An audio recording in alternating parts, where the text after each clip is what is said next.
Hello my dear friends, আশা করি ভালো আছেন সবাই। আর আমিও ভালো আছি। আজকে আবারও হাজির হয়েছে একটি গুরুত্বপূর্ণ টপিক নিয়ে। আর আজকের এই ভিডিওতে আমরা দেখব কিভাবে sine 30 degree equal to half এবং কস 30 ডিগ্রি ইকুয়াল টু √3/2 হয়। তো চলে যাওয়া যাক আজকের ক্লাসের মূল পর্বে। আমরা সমকোণী ত্রিভুজের একটি নির্দিষ্ট সূক্ষ্মকোণের সাপেক্ষে ত্রিকোণমিতিক অনুপাত সাইন থেটা এবং কোস থেটা সমান কি জানে? সাইন থিটা এবং কস থিটা। সাইন থিটা সমান সমান কি জানে? এটা একটা ছন্দ রয়েছে, তাই না? সেটা কি? সাগরে লবণ অতি। অর্থাৎ এখানে সাগরে বলতে কি সাইন থিটা, আর লবণ বলতে লম্ব, অতি বলতে অতিভুজ। অর্থাৎ সাইন থিটা সমান সমান কি? লম্ব ভাগ অতিভুজ। আর কস থিটা সমান সমান কি জানি? কবরে ভূত অতি। অর্থাৎ কবরে বলতে কি? কস থিটা, ভূত বলতে হচ্ছে ভূমি, আর অতি বলতে অতিভুজ। তো সাইন থিটা সমান কি জানি? লম্ব ভাগ অতিভুজ। কস থিটা সমান জানি ভূমি ভাগ অতিভুজ। আর এখানে এই থিটা হচ্ছে কি? সমকোণী ত্রিভুজের একটি নির্দিষ্ট সূক্ষ্মকোণ। তো এখানে সাইন 30 ডিগ্রি এবং কস 30 ডিগ্রি এদের মান নির্ণয় করার জন্য আমরা একটি সমবাহু ত্রিভুজ ধরে নিই। কি বাহু? সমবাহু ত্রিভুজ। সমবাহু ত্রিভুজ আমরা ধরে নিলাম। আমরা কি জানি? সমবাহু ত্রিভুজের ধরে নেই এটা এই এবিসি একটি সমবাহু ত্রিভুজ। আর সমবাহু ত্রিভুজের ক্ষেত্রে বাহু তিনটি কি হয়? সমান হয়। এবং আমরা এখানে ধরে নিলাম এই যে বাহু তিনটির দৈর্ঘ্য, প্রত্যেকটি দৈর্ঘ্য হচ্ছে এ। আর সমবাহু ত্রিভুজের যে কোণ তিনটি এ বি সি, প্রত্যেকটি কি হয়? সমান হয়। আর প্রত্যেকটি কোণের মান হয় 60 ডিগ্রি। তাহলে কোণ এ এটাও 60, কোণ বি এটাও 60, কোণ সি এটাও 60 ডিগ্রি। আমরা ত্রিভুজের মধ্যমা জানি, তাই না? কি? ত্রিভুজের কোনো একটি শীর্ষবিন্দু থেকে তার বিপরীত বাহুর মধ্যবিন্দুর সংযোজক যে রেখাংশ, সেটাকে কি বলা হয়? মধ্যমা বলা হয়। আর সমবাহু ত্রিভুজের যে মধ্যমা, সেটা কি করে? আমরা কি জানি? একটা ত্রিভুজের ক্ষেত্রে তিনটি মধ্যমা থাকে, তাই না? এ বরাবর একটা, আর এ বরাবর একটা। শুধুমাত্র আমরা এখানে একটা মধ্যমা দেখাচ্ছি। আর আমরা সমবাহু ত্রিভুজের ক্ষেত্রে এই মধ্যমা কি করে? মধ্যমা এই যে এই যে শীর্ষবিন্দুতে যে কোণটি রয়েছে, সেই কোণটিকে সমান দুটি ভাগে ভাগ করে সাথে এই মধ্যমা তার বিপরীত বাহুর উপর লম্ব সমদ্বিখণ্ডক হয়। কি হয়? লম্ব হয়। আর এই বিসি বাহুকে সমান দুটি ভাগে ভাগ করে। এখানে লম্ব অর্থাৎ কি? আমরা ধরে নিলাম এ শীর্ষবিন্দু থেকে বিসি বাহুর উপর অঙ্কিত মধ্যমা হলো এডি। এই এডি হচ্ছে কি? এডি এডি হচ্ছে কি? বিসির উপরে লম্ব। আবার কি করে? এই এডি এই বিসি বাহুকে সমান দুটি ভাগে ভাগ করে, অর্থাৎ বিডি ইকুয়াল টু ডিসি। ঠিক আছে? সমান দুটি ভাগে ভাগ করে। আর যেহেতু কি এখানে, তাহলে আমরা কি লিখতে পারি? বিডি প্লাস ডিসি, এই দুটির সমষ্টি হচ্ছে কি? বিসি, তাই না? আবার যেহেতু বিডি ইকুয়াল টু ডিসি, তাহলে আমরা কি লিখতে পারি এখানে? বিডি ডিসি ইকুয়াল টু কি? বিডি সমান সমান কি? বিসি। তার মানে কি? 2 ইন্টু বিডি সমান সমান কি? বিসি। বিডি সমান সমান কি? BC divided 2। 2 এখানে কি গুণ অবস্থা রয়েছে, এদিকে গেলে ভাগ হয়ে যাবে। তাহলে আবার বিসি সমান সমান আমরা কি জানি? বিসি বাহুর দৈর্ঘ্য কি? এ ডিভাইডেড 2। তাহলে আমরা এখান থেকে এই বিডিও পাচ্ছি কি? এ ডিভাইডেড 2। এবং ডিসি এর দৈর্ঘ্য হচ্ছে কি? এ ডিভাইডেড 2। যেহেতু এডি বিসির উপর লম্ব সমদ্বিখণ্ডক, তাহলে কি এই কোণটার মান হচ্ছে কত? 90 ডিগ্রি। এই কোণের মান কত? 90 ডিগ্রি। ঠিক আছে। আর যেহেতু এই মধ্যমা কি করে এই কোণটাকে সমান দুটি ভাগে ভাগ করে, তাহলে কি এই কোণটির মান কত হবে? 30 ডিগ্রি। এই কোণটির মান হবে 30 ডিগ্রি। তাহলে আমরা কি এখান থেকে বলতে পারি এ বি ডি একটি কি? একটি সমকোণী ত্রিভুজ। তাহলে আমরা এখান থেকে বলতে পারি কি এ বি ডি একটি সমকোণী ত্রিভুজ। আর আমরা এই যে এই থিটাটা আমরা আগেই বলেছি, এই থিটা হয় কি একটি সমকোণী ত্রিভুজের সূক্ষ্মকোণ। তাহলে আমরা ধরে নেই এই যে কোণটা, এই কোণটাই হলো এই থিটা। এই কোণটি হলো কি এই থিটা, যার মান হচ্ছে কি 30 ডিগ্রি, যার মান হলো 30 ডিগ্রি। তাহলে আমরা এখান থেকে কি বলতে পারি, যেহেতু কি এই কোণটা হচ্ছে কি 90 ডিগ্রি, আর আমরা কি জানি সমকোণী ত্রিভুজের ক্ষেত্রে সমকোণের যে বিপরীত বাহুটি সেটি হয় কি, সেটি অতিভুজ। আর যেই কোণের সাপেক্ষে ত্রিকোণমিতিক ফাংশনের মান নির্ণয় করব সেই কোণের বিপরীত বাহুটি হয় লম্ব। আর যে কোণের সাপেক্ষে মান নির্ণয় করছে তার সেই কোণের সাথে যে সন্নিহিত বাহুটা সেটা হয় কি ভূমি। তাহলে আমরা এই যে এ বিডি, এ বিডি এটা কি সমকোণী ত্রিভুজ, তাই না? তাহলে এ বিডি সমকোণী ত্রিভুজ হতে, সমকোণী ত্রিভুজ হতে আমরা সাইন থিটা সমান কি লিখতে পারি? সাইন থিটা, এখানে লম্ব বলতে লম্ব কোনটা?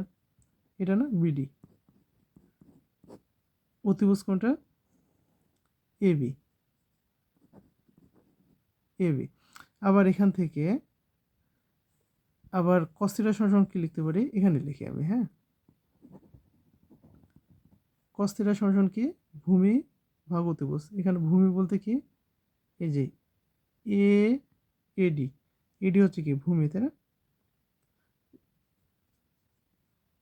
ভূমি বলতে এই যেখান থেকে লিখতেছি আমি, হ্যাঁ। ভূমি বলতে কি এডি, আর এখানে অতিভুজ বলতে এবি। আমরা তাহলে কি সাইন থিটা ইকুয়াল টু কি পেলাম? বিডি ডিভাইডেড এবি, আর কস থিটা সমান পেলাম এডি ডিভাইডেড এবি। যেহেতু এখানে কি থিটা বলতে কি এই থিটার মান হচ্ছে কত 30 ডিগ্রি, তাহলে আমরা এখানে মানটা বসে যাই, মানটা বসাই। যেহেতু কি থিটা হচ্ছে 30 ডিগ্রি, আবার এখানে কি বিডির মান আমরা জানি, তাই না? বিডির মান কত জানি? এই যে বিডি সমান কত? এ ডিভাইডেড 2। আবার এ বি সমান কি? এ বি সমান এ, এ বি সমান কত? এ। তাহলে এই যে সাইন থিটা সমান কি লিখতে পারি? সাইন, এখানে থিটা বলতে কি 30 ডিগ্রি, আর এখানে বিডি বলতে কি এই যে বিডি সমান কি এ ডিভাইডেড 2, আর এ বি সমান কি জানি আমরা? এ। তাহলে এখান থেকে আমরা কি পাচ্ছি?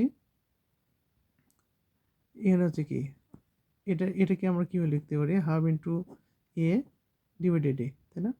আসলে যারা ম্যাথমেটিক্সে একটু দুর্বল আমি তাদের জন্য ডিটেলস লিখতেছি। এ কেটে যায়, তাহলে এখানে কি থাকে? হাফ। তাহলে সাইন 30 ডিগ্রি ইকুয়াল টু কত পেলাম আমরা? হাফ। এটা প্রমাণিত হয়ে গেল, তাই না? এখন আমরা কস 30 মানটা নির্ণয় করি। তাহলে এখান থেকে একটা জিনিস দেখেন, এখানে থিটার মান তো আমরা জানি 30 ডিগ্রি। এডি, এডির মান কি আমরা জানি? এখানে আমরা মানটা বসিয়ে দিই। মানটা বসানোর আগে আমরা এডির মান নির্ণয় করি, যেহেতু এখানে কি করতে হবে? এডির মান বসাতে হবে। এবির মান তো আমরা জানি, এবি সমান কি এ জানি, তাই না? তাহলে এখান থেকে আমরা কি লিখতে পারি? থিটা যখন কি 30 ডিগ্রি এবং কি এবি, এবি সমান তো আমরা জানি কি এবি সমান এ, তাই না? তাহলে এখান থেকে আমরা কি লিখতে পারি? cos 30 ডিগ্রি সমান এডি ডিভাইডেড এ, এটাই লিখতে পারি। কিন্তু আমরা কি এডির মান জানি না। তাহলে এখানে একটা, তাহলে এটা দেখেন তো এখান থেকে এই যে এবিডি, এবিডি কি একটি সমকোণী ত্রিভুজ, তাই না? এই যে ত্রিভুজ এবিডি এটা কি একটি সমকোণী। আর যেহেতু কি এই ত্রিভুজ এবিডি একটি সমকোণী, তাহলে আমরা এখান থেকে কি লিখতে পারি? সমকোণী ত্রিভুজে পিথাগোরাসের সূত্র অনুসারে আমরা এই পিথাগোরাসের সূত্রটা ফেলাইতে পিথাগোরাসের যে উপপাদ্য সেটা অনুসারে আমরা কি লিখতে পারি? আমি ওই ত্রিভুজটা এখানে আবার লিখতেছি, এবিডি ত্রিভুজটা এ বি ডি, এখানে এ বি বলতে হচ্ছে কি এই কোণটা কি 30 ডিগ্রি, তাই না? আর বিডি বলতে কি বিডি এর দৈর্ঘ্য কত? a/2। তাহলে এখান থেকে পিথাগোরাসের সূত্র অনুসারে আমরা কি লিখতে পারি? অতিভুজ স্কয়ার সমান লম্ব স্কয়ার প্লাস ভূমি স্কয়ার। এখানে এ বি স্কয়ার বলতে কি A square, R eddy square মান তো আমরা এডির মান নির্ণয় করব। আর বিডি বলতে কি a/2 হোল স্কয়ার। তাহলে আমরা কি লিখতে পারি? এখানে এ স্কয়ার, এই অংশটাকে কি ডান দিক থেকে বাম দিকে নিয়ে যায়, তাহলে কি হবে? বিয়োগ হবে। এখানে কি এর উপর স্কয়ার, 2 এর উপর স্কয়ার মানে কি 4 সমান এডি স্কয়ার। এখন আমরা কাজ করি, ভগ্নাংশের বিয়োগ করে 4a স্কয়ার মাইনাস কি A square equal to AD square. এটা সমান কি সাইড চেঞ্জ করি, এডি স্কয়ার সমান এটা সমান হচ্ছে কি 4টা থেকে একটা বাদ দিলে কি 3a স্কয়ার ডিভাইডেড 4। উভয় দিকে বর্গমূল নেই, স্কয়ার রুট কেটে যায়। এডি সমান এই 3-এর উপর রুট, আবার হচ্ছে কি এ স্কয়ার রুট 4-এর উপর রুট, এখান থেকে কি √3 স্কয়ার রুট কেটে যায়।